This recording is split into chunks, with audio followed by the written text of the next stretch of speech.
Hey, how's it going, everyone? Just back in with another. This is like a informal, sort of impromptu lesson that was inspired by a phone call that I got that I did not answer a couple days ago.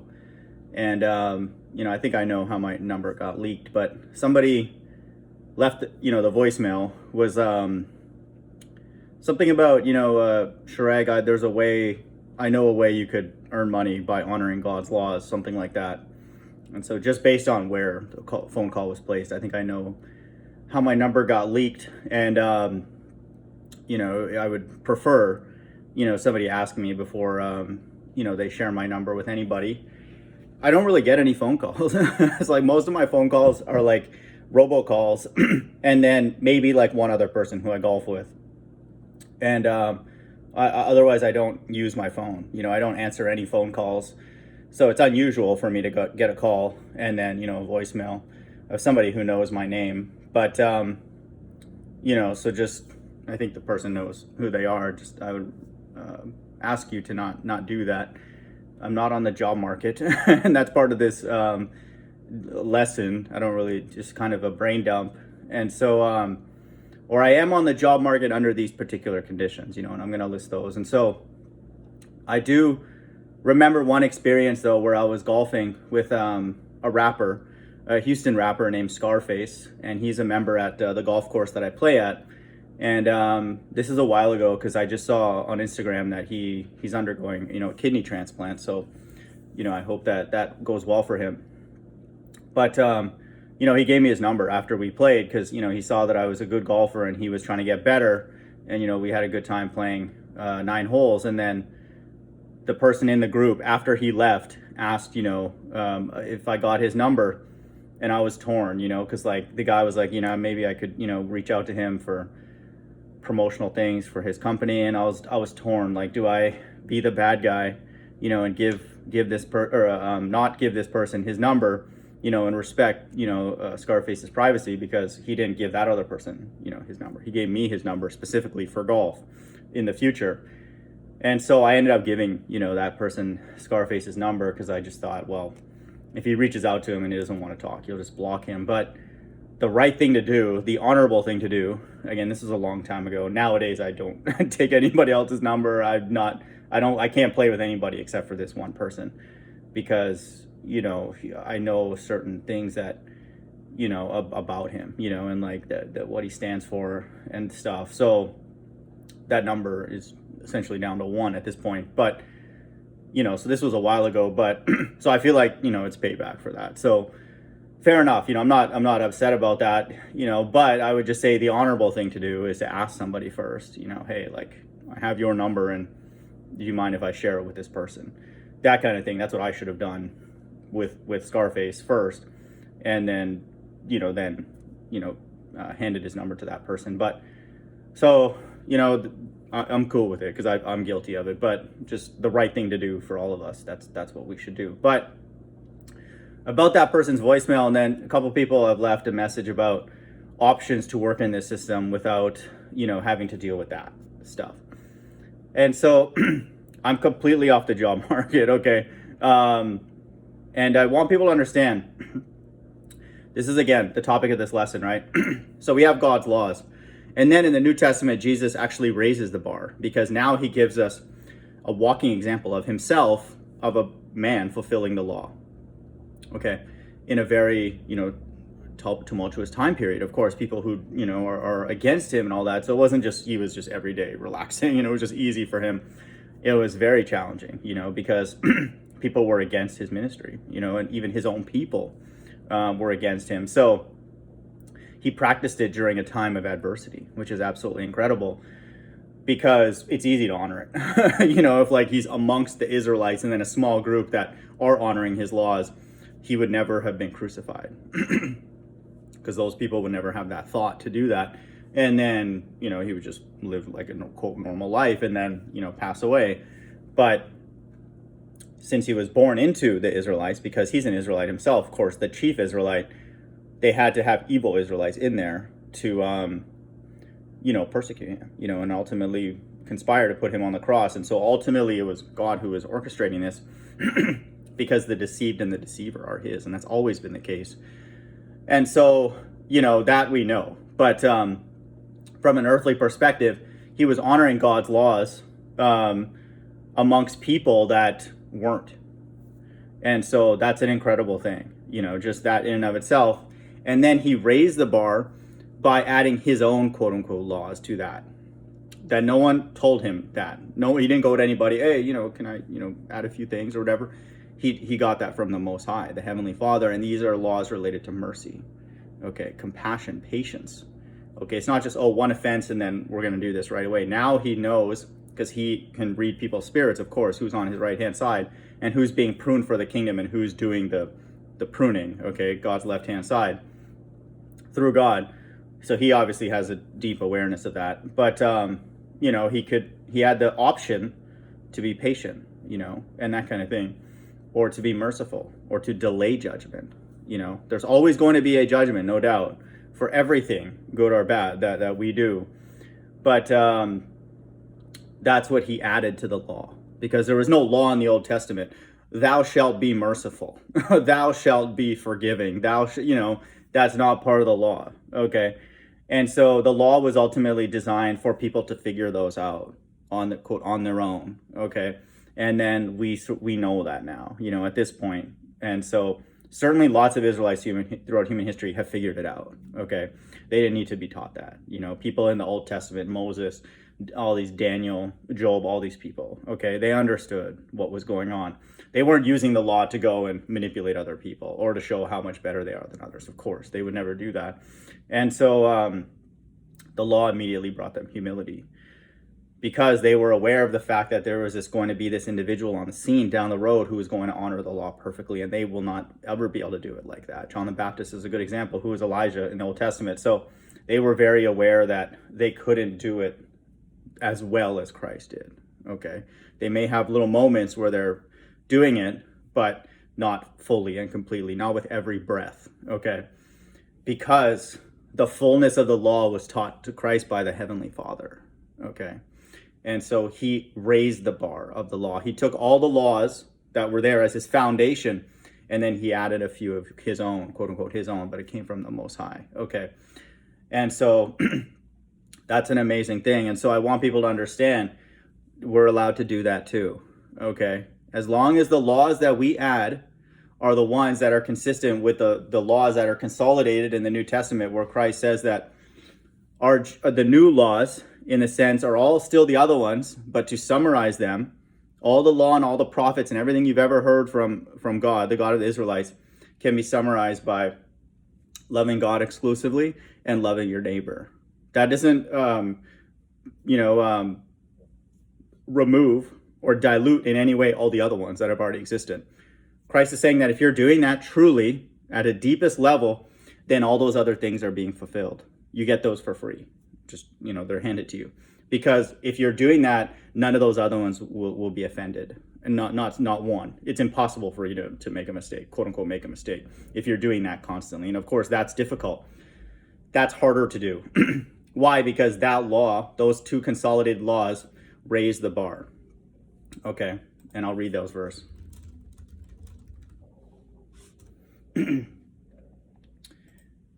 And so this is in Matthew 22:37-40. Jesus said unto them, thou shalt love the Lord God with all thy heart and with all thy soul and with all thy mind. So it's not just a mechanical do this, do that, or don't do this and don't do that. Now it's with all thy soul and all thy mind. Okay, even the things that you're thinking. Even if you're not out there violating any of the God's laws out in the physical, where anybody could say, hey, look at, TMoG just violated the law and that kind of thing. It's in your mind. So now we have an even greater responsibility based on what Jesus says, because he raised the bar, so the people around him, he's going to elevate the way that they have to think as well. This is the first and great commandment. And the second is like unto it, so it's equivalent. So if you're doing that, no person would ever not do this, that Christ is about to say. And the second is like unto it, thou shalt love thy neighbor as thyself. On these two commandments hang all the law and the prophets. Okay. And so we know right away, if there's a person who's not doing these things, then they're against the law, and they're obviously not a prophet. Okay. And so I want people to understand that this gives us now an opening. Oh, wow. Okay. Christ is telling us here that we are required to love the Lord thy God with all thy heart and all thy soul and all thy mind. Okay. And so now we have room now to say, if TMoG, for example, I don't feel comfortable, I don't feel like I'm loving God in the corporate world in all my experiences, and I've done many of them, so I'm not just whining, okay? And not that I would care about others' opinions, but everybody feels this way, okay? So I've worked in many different roles, big companies, small ones, Canada, US, I mean, it's everywhere, okay? We all know that is the B system, so I'm just again, using that as an obvious example. So just looking back in those times and a lot of those years, I didn't know that the earth was flat and stationary. I didn't know that the Bible was the word of God as literally and definitively as I know now. Okay, that's a judgment. But just hypothetically, if I were to have said during one of those roles, and I did know that the God of the Bible is the God of all of this, and said, you know what, this job is not allowing me to love God with all my heart, my soul, and my mind. Okay, because let's just say I'm afraid of my boss, okay, or something like that. I'm afraid of their opinion when I'm only supposed to fear God. And so if I were to now transfer that fear to God, which is what I'm supposed to do, I'm supposed to love thy God exclusively, okay, then my boss would get offended, because then they'll be like, why don't you care about my opinion as the top opinion? Well, I would say I'm not supposed to, okay, and then you would get squeezed out literally within like a week or so.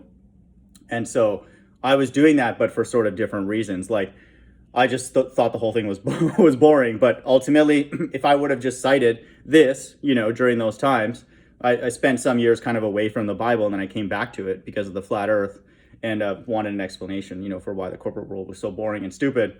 But, we're free to do that, is what I'm trying to tell people, because that's required. It's the first and greatest commandment. Okay. And so if you live in a neighborhood, for example, where you don't feel safe, well, we're not supposed to fear our neighbors. In fact, it says here that we're supposed to love thy neighbor. Okay, so we're not supposed to walk around and be afraid of them, like they're going to steal from us and all that kind of stuff. So you could say, God, I don't feel comfortable in this neighborhood. Okay, because I'm afraid of not being safe here. I'm supposed to only fear God and love you. So we have to change this. Okay, and so because I'm not staying here. And so I want people to know that this is common sense.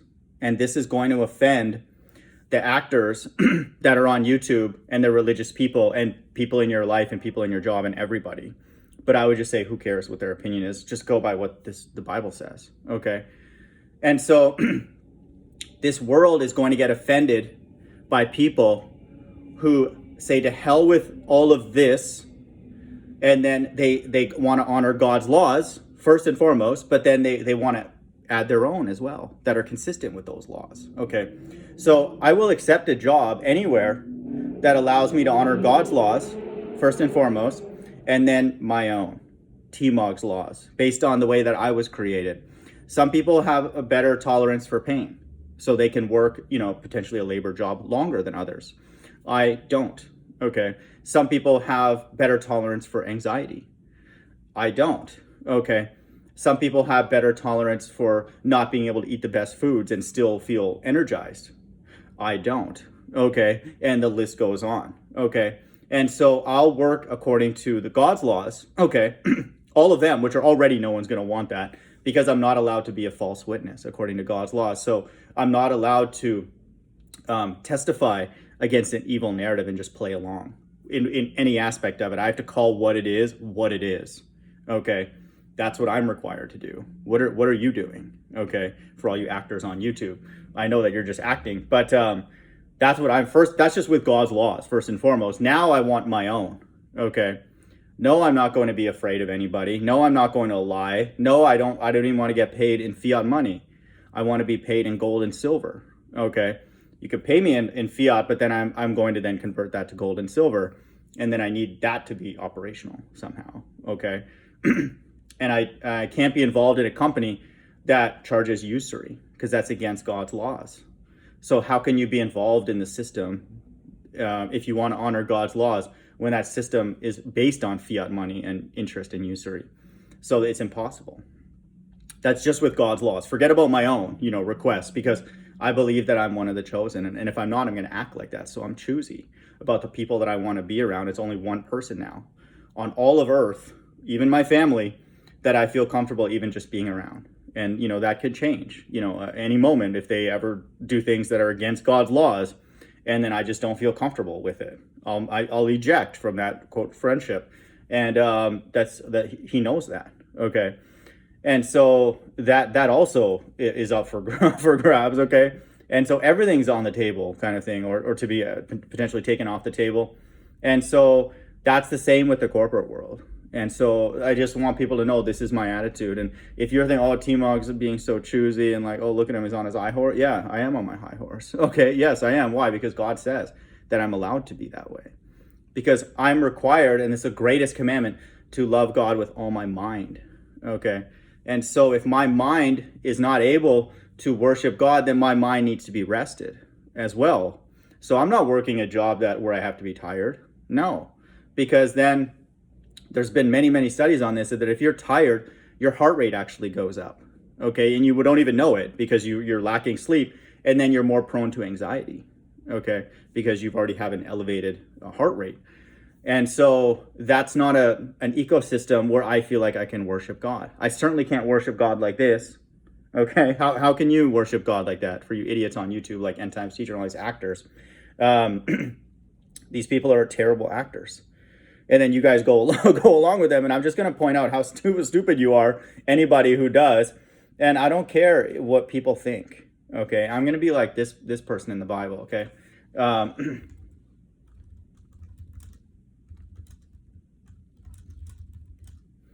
And now she's basically famous. Okay. Because of what she did, an act of faith in the book of John. Because she didn't care what all the busybodies were doing. Okay, she didn't care. She was focused on one thing, what? Worshiping God. Okay, which is what we're told to do as our first and greatest commandment. Love God. Okay. John 12, then Jesus 6 days before the Passover came to Bethany, where Lazarus was, which had been dead, whom he raised from the dead. Verse 2, then they made him a supper, and Martha served, but Lazarus was one of them that sat at the table with him. So a product of his miracle was there. So who else would you want to talk to? Okay, it's not funny, but like, if somebody did a miracle and then the evidence of his miracle is literally sitting right beside him, like, wouldn't you want to sit and talk to that person for eternity? Okay, for you dummies who just want, no, I want to go to my corporate job. That's what you retards would do. And then you morons want to be the 144,000. Okay, you people are stupid. I would do what this person did. Okay, let's read. Verse 3, then took Mary a pound of ointment of spikenard, very costly, most expensive thing she had. Okay, and anointed the feet of Jesus and wiped his feet with her hair. Okay. And the house was filled with the odor of the ointment. Okay. Basically sprayed the place with the best perfume. Okay. So Christ would be comfortable. Okay. Then saith one of his disciples, Judas Iscariot, Simon's son, which should betray him, the one who just cares about money. Okay. He was the, quote, treasurer. His mind was not doing what I read in Matthew 22. Okay. And that's a majority of you people that come by my channel. So this lesson's going to offend you. And I think that's funny. Verse 5, why has not this anointment sold for 300 pence and given to the poor? Oh, he cares about the poor all of a sudden now. Are you kidding me? These people are sick. Verse 6, and he said, not that he cared for the poor, but because he was a thief and had the bag and bare what was put in there. And so he was looking out for what he was going to take. Then Jesus says, let her alone, against the day of my burying hath she kept this. Verse 8, for the poor always ye have with you, but me ye have not always. Much people of the Jews therefore knew that he was there, and they came not for Jesus' sake only, but that they might see Lazarus also, whom he had raised from the dead. So they were excited to see him. Okay. And so just know that in another instance of this same interaction, the other sister or another woman was like, tell her to come and help me. Okay. They were busybodies, but Christ is like, no, she's doing the right thing. Okay. And so just know that. Okay. So a lot of people on this earth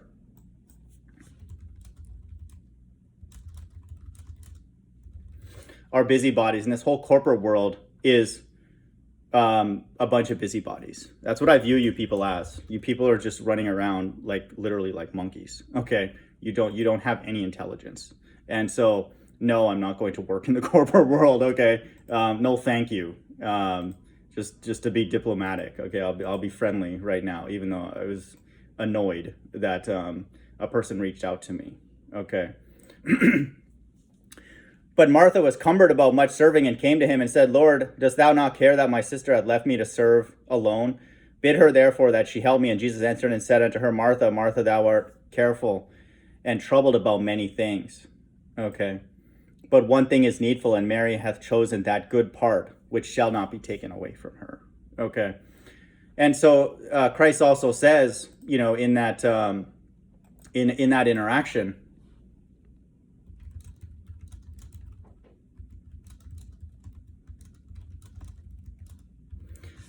that's something that everybody's going to remember because of what she did. Okay. So she became quote unquote famous just by a simple act of wanting to worship God and not be a busybody. Okay. Like a lot of you people are. Okay. And so Matthew 26:13, verily I say unto you, whosoever this gospel shall be preached in the whole world, there shall also this that this woman hath done be told for a memorial of her. And so he's like, because of what she did, okay, which is the proper thing, every time the gospel is going to be brought out, if somebody reads, for example, Matthew, then, people will hear about what she did, okay? And so this is amazing.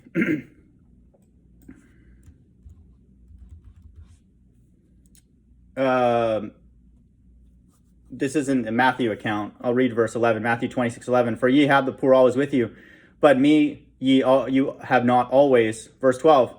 For in that she hath poured this ointment on my body, but she did it for my burial. Verse 13. Verily I say unto you, wheresoever this gospel shall be preached in the whole world, there shall also this that this woman had done be told for a memorial of her. Okay. Because she had her priorities straight. And you people don't, a lot of you people. And so I make these lessons to make you offended because you're stupid. Okay. This moron is talking about on my comment board that there is no spiritual in the Bible. It's all physical. Okay. That's what people are telling me now. And so this world is completely mental. Okay. They're absolutely out of their mind. And so it's not even hard for me to add on different of TMoG's laws, which are consistent with God's laws, always as the foundation, and then I add my own. So I can clear out my mind, my soul and my heart to worship God exclusively. And I've realized that the only way to do that is essentially by myself. Okay. And so that's where I'm going to remain. Okay. Until I run out, because all these other things on earth are going to then pervert that. And limit that and say, oh, okay, maybe I'll give you that, but this other thing, I'm not negotiating with any of you retards, okay? Certainly not negotiating with any company, corporation, or anything like that, okay? I don't want to be a part of a system that has committed this much evil to my mind, okay? My mind is sacred because that's the only thing that I could take to the other side, if that happens, okay? Which I can't prove that happens, but that's what I believe. And if you don't believe that, then you should go away. You're going to get blocked from my channel. I don't care who you are. You're retarded, okay? If you're not open to that possibility, then you should go somewhere else. Don't come here. And then you're just going to get blocked immediately, okay? Because you're mentally retarded. Because I'm a mathematical person. As much as I consider myself a spiritual person, I consider all possible outcomes. And then I entertain all of them. And then I operate in a probabilistic manner, okay? And then it's highly probable at this point that the Bible is indeed the Word of God, because it's literally coming true right before our very eyes, if you haven't noticed. So that's the way my mind thinks. And that's the way God made it, okay? And so, and I want, now that I know that that's highly likely the case, then I want to clear even more and more space before God, exclusive worship of God. So I would say, yes, the Bible states very clearly that we're allowed to, and God would be like, why didn't you? Okay. Why did you go and accept that type of enslavement when that's not allowing you to honor Matthew 22:37-40? I want people to understand this offensive, this lesson and my last ones are offensive to this world, because they're like, wait a minute, you're going to accept God's commandments and then your own, which are all consistent with God's commandments, over this life, that's offensive to people. Even the truthers, they're gonna get offended. That when I say that, when I run out of money, I'm leaving, and I wish that would happen sooner. They're like, oh, TMoG, he's going crazy. Okay, TMoG's out of his mind. Like, let's pray for TMoG. No, pray for you. You people are stupid. Okay, you people are retarded. I'm gonna live and die by these words. Okay, I don't know what you dum-dums are doing on YouTube and whatever the hell you're doing in your own life. This whole world is hell. Newsflash. That's in the Bible, and guess what? I know that. Okay, like I've experienced enough of it. Now, lots of people have experienced a lot more, and I'm saddened by that. Christ has experienced it to the fullness. No one has experienced hell on this earth more than Jesus Christ, because he came in a loving manner, wanting to uplift his people, and then they killed him. Okay, and then now they're killing him spiritually, and that's you retards. Okay, I'm not doing that anymore. Okay, like I'd rather do nothing than actively work against, trying to harm God, which this entire system ultimately is preparing for the final battle to fight against God again, according to the Bible everywhere, and in particular 2nd Ezra. So they're going to have one last go at it. And thankfully this time, it's not even going to be a fair fight. Okay. Christ is going to destroy them, listen to this, without labor of the law. Okay, this is what it says in 2nd Ezra. So his laws, including this one that I just read in Matthew 22, is alive and well. Okay. And so that law allows Christ to destroy, because people who violate his laws, then he's like, oh, okay, well, then I can destroy you now. Okay. And so it is funny at that point. And so I would just highly recommend people don't do it. Not only that, take God's laws and add more onto them that are consistent with those laws.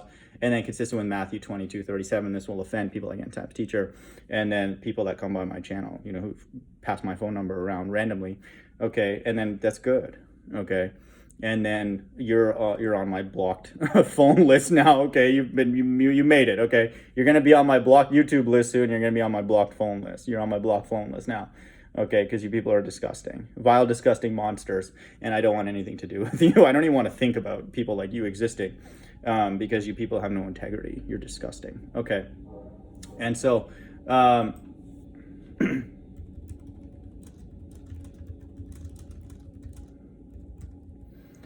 That's how Christ is going to destroy in the last days. He's referencing the law, his commandments. And then we're told in Matthew 22, what is the greatest commandment? And then we're told here that all the law and all the prophets, everything in Ezra, everything about the law can be summarized here. And so this has an element of us working with God to create. Obviously, keep the foundational ones always. The beard, and then the don't eat pork, and then keep the Sabbath. Okay, God's not going to get mad if you're like, hey, my body needs 2 days to rest. Oh, what's wrong with you? No, I only said 1 day, you idiot. No, what if your body needs 3 days? Okay, what if your body needs 4 days and you can work, and honor God with 3 days of work a week? And then so that's a way that you could be saying that you're going to love God with all thy heart, thy soul, and thy mind. Okay, and this world's going to be like, well, I don't have a 3 day a week job for you. Well, okay, well, I'm not going to be here then. Okay, so then that's a negotiation that is done now. That's fine. And so I'll work, if somebody wants to, hire TMoG, I'll work for maybe 1 or 2 hours a day, maybe 3 hours max. And I'm not going to be like nervous or scared or suck up to any of you retards. Okay, and I'm only going to do work that's creative, and I only want to do work that's in a company that's honoring God. Not just within the job itself, but the company itself has to be doing something that honors God. Okay, because I don't want to be associated with any aspect of anything that is dishonoring the God of this Bible. Why would I, when I know that he exists now? Because of the flat stationary earth, and because the mark of the beast is out. So it could not be more obvious that we're living on that God's earth and under his narrative. And so we're at the mercy of him when we're, quote, out of the body. He decides what happens, whether it be nothing or whether it be whatever it is. It's his decision, not you morons that come by my channel who don't have a functioning brain, okay, and then are just some slave somewhere, okay, and then just passing around other slaves. And then you think that that's like an honorable existence. You people are stupid. 2 Ezra 13:38, and shall lay before them their evil thoughts and the torments wherewith they shall begin to be tormented, which are like unto a flame. God's going to destroy with fire. Listen to this. And he shall destroy them without labor. Wait, listen to this. By the law. Wait a minute. Let me read that again. Maybe there's a mistake. Which are like unto a flame, and he shall destroy them without labor. So it's going to be easy. By the law, which is like unto me. Wait a minute. So Christ operates always by the law. And this is in second Ezra. This is the woe number 3. This is the final battle. And so the law is still alive there. And then the Bible says that law is actually going to be sown onto the inward parts of his elect. And so the law is still alive even then in the kingdom, the quote unquote new covenant. Okay. And so what are you people doing? Okay. So I'm operating by the laws, as much as I know of them and can, like the fabric thing and all that. I mean, I'd have to walk around without clothes on. Okay. I don't want to do that. And so I don't know where to find those kind of fabrics and that kind of thing. But the obvious ones that I can, I'm putting those for sure. Certainly, this one, without a doubt. Okay, this is like not even a doubt that I'm going to honor this one in all aspects. So nothing is piercing TMoG's flesh. Leviticus 19:28, ye shall not make any cuttings. Let me read that again. Maybe there was a mistake. Leviticus 19:28, ye shall not make any cuttings in your flesh. Oh, wait a minute. For the dead, nor print any marks upon you. I'm the Lord. Why does God have this in his laws? Why? Because now we know that those things that are piercing the flesh have pork in it. Oh, wow. Oh, and that violates one of God's other laws. And so that's why he said this for you retards that haven't figured it out yet. Okay, so I'm definitely going to honor this one. I haven't throughout my life. I was even looking at my quote-unquote immunization card, and then they jammed a whole bunch of things into me. It is funny because, like, if I know now, and I remember actually, this is a vivid memory as a young kid, and this is just shows that our spirit does not fit well in this society. I literally remember I was like a young kid. I cannot tell you how old I was, but these are one of the few memories I have as a kid. I remember as a kid falling on my tricycle and creating this scar, on my head. I remember that. And then I also remember this other traumatic experience where I was in a hospital room and I was about to get one of those. And then I was literally like running and crying out. Like I was literally like somebody was trying to like kill me. And so I vividly remember that, my mom had to like corral me and then, I went through with it and that kind of thing. But we know that it's not right with our spirit, all that stuff, because it's against God's laws. Okay. And then we have a foreknowledge of God, if we're on God's right hand side. And so the things that are evil, even though we've been a part of it, even the school system, I had a sense that it was evil, but I didn't know fully that it was evil. But now, of course, that I know, but I still had to go through it. Okay. And then lots of things like that. And so the corporate world is obviously a major example as well, but countless number of things. But just because we've done it in the past doesn't mean I'm going to keep doing it now. Oh, you know what? Like I did it for years. So I'm like, I'll keep, no, I'm like, hell no, I don't want to do it anyway. So of course I'm not going to do that. And I'm going to cite God's laws now. I'm going to get credit for nothing. It's like I would have done it anyway. But then now I can just cite, well, yeah, it says here in Leviticus 19:28 to not do that. I'm not going to do that. And I'm also not going to do a whole bunch of other things. Okay. And get paid with my own money and then, go to be around a bunch of other demons and all that kind of, no, of course I'm not going to do that. So that and many other things. I just start reading the Bible to people and then they just run away. Bye. Okay. Go away then. Okay. Because you're stupid. And so I'll just do that for the little time that I have remaining. And the number of laws that I would add on top were just lots, just to make sure that I just get everybody away. Okay. Well, I don't want to hang around people, who look like you. That's what I would just say. I'll just make up stuff just to get you away from me. And so no one will be left. Then that would be perfect. And so I would just, I'll just get you to say something stupid and offensive to my God. And I'll be like, well, that's the reason why I don't want to be around you. Okay. And then bye. And so I essentially do that. I literally want to try and find something quickly that I know you're going against the God of the Bible, and I can find that easily within a few minutes of most people, and then you're dismissed. And so do that. I would highly recommend people do that, and it's not going to take you long to dismiss everybody, because people will be like, you're out of your mind. What the hell are you talking about? That's what they're going to say. God's laws, pff.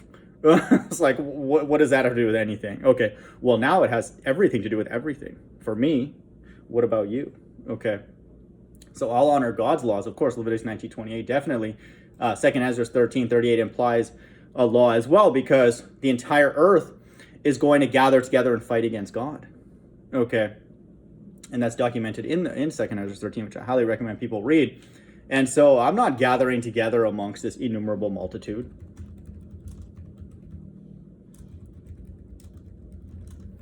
I'm not joining along with them. If I find out that you hate one aspect of God, I know that you're a part of that group, whether you know it or not. 2 Ezra 13:34, and an innumerable multitude shall be gathered together, as thou sawest, willing to come and to overcome him by fighting. And so you say one thing against this God, because I know that you're part of that innumerable multitude. It's pretty much everybody is what it, that's why it uses that language. It's God's entire left-hand side. He causeth all. Okay. So I'll just find out quickly. That's why I'm like kind of quick with people, even like people like LOP. I'm trying to find out what team you're on. And then once you say one thing that goes against my God, I'm going to throw you in with this innumerable multitude. Bye. Okay. And I'm not saying that he has, because, he appears to be sincere. And so, but that's what I do with people. I want you to say something quickly that goes against these words. And then you're just an actor to me, and I'm throwing you into this group. Okay. And so I'm doing that actively. And I would highly recommend you people do that to people around you and with me. Okay. That's good for me, because then that holds me accountable, to the Bible. And that's what the Israelites did. They'll wait and listen to hear what you have to say, and then if you say gibberish, then they're going to get rid of you. Bye. Have a good one. Okay, you're talking complete nonsense. There's no way that you're part of our team, and even if you're not an Israelite, you're not going to hang with us. You're not going to be around us and be part of our quote unquote entourage or our servants. No, we don't even want you. We can find another one who's less retarded than you. That's the way they are. Okay, they had a very high standard because they honored God's laws, in those days, quite a few of them, and then they heeded to Christ's advice about then adding on the mind part now. Okay, the introspection part. Okay, what are you thinking? Christ says even the thought of adultery is adultery, and so now, well, wait a minute. Now they're like, oh, God's even paying attention to what's going on between the ears, and so everything's on the table, to be judged from God. Okay. And so it raised the standard. And so now our mind has to be clean. Okay. And now we're aware of how sinful this world is. So we can't be involved in it because we know how sinful it is now. We didn't fully, and maybe a lot of people have for many, many years, even prior to all the stuff that's coming out on YouTube. But me personally, now I know. So I'm now accountable. I'm going to be held accountable to that awareness and knowledge. And so I'm tacking on a new law every day. It's like, no, I don't want to do that. Maybe, yesterday I said I would work for 2 or 3 hours a day. I'm going to make that 1 or 2 now. I don't really want to do that. So that number will drop to 0, okay, by tomorrow. So just, unless somebody has a job from now until the end of the day for the next hour and a half, then, then I'll consider it. Okay. But tomorrow that number is going to drop to 0. So that's my mindset. And so the Bible leaves open a huge door to where you can be choosy. Okay. And guess who's going to do that? The chosen. Hope everyone's doing well. Bye.